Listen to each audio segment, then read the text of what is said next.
Bonjour à tous, aujourd'hui nous allons vous présenter la VMI cave, ses raccordements aérauliques, ses types d'installation, son domaine d'application pour ventiler une cave ou un vide sanitaire. Pour ce faire à la préparation, vous aurez besoin d'un tournevis cruciforme. C'est parti! Nous allons procéder au déballage de l'appareil. Dans le carton, vous allez trouver une notice d'utilisation,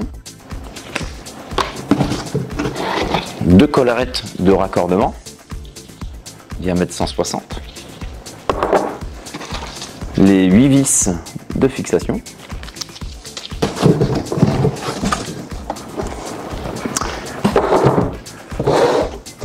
et la VMI.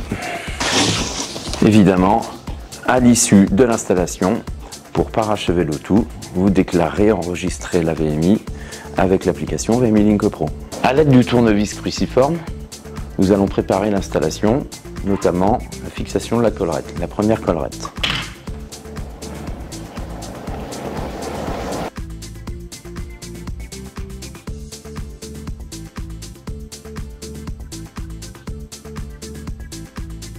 Idem de l'autre côté.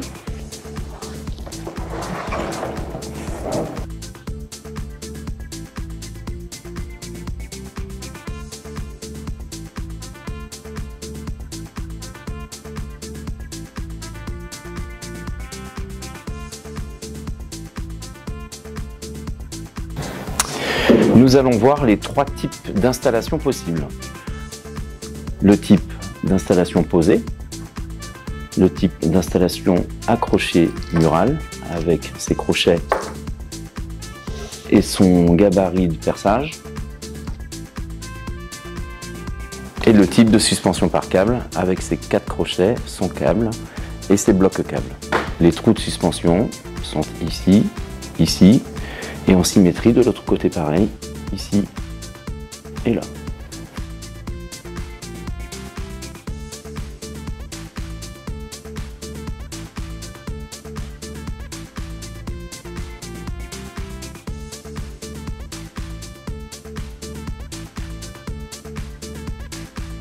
À l'issue de l'installation, vous procéderez à la vitesse de réglage volumétrique. Pour ce faire, le potentiomètre 3 positions, vitesse 1 82 m3, vitesse 2 143 m3, vitesse 3 218 m3.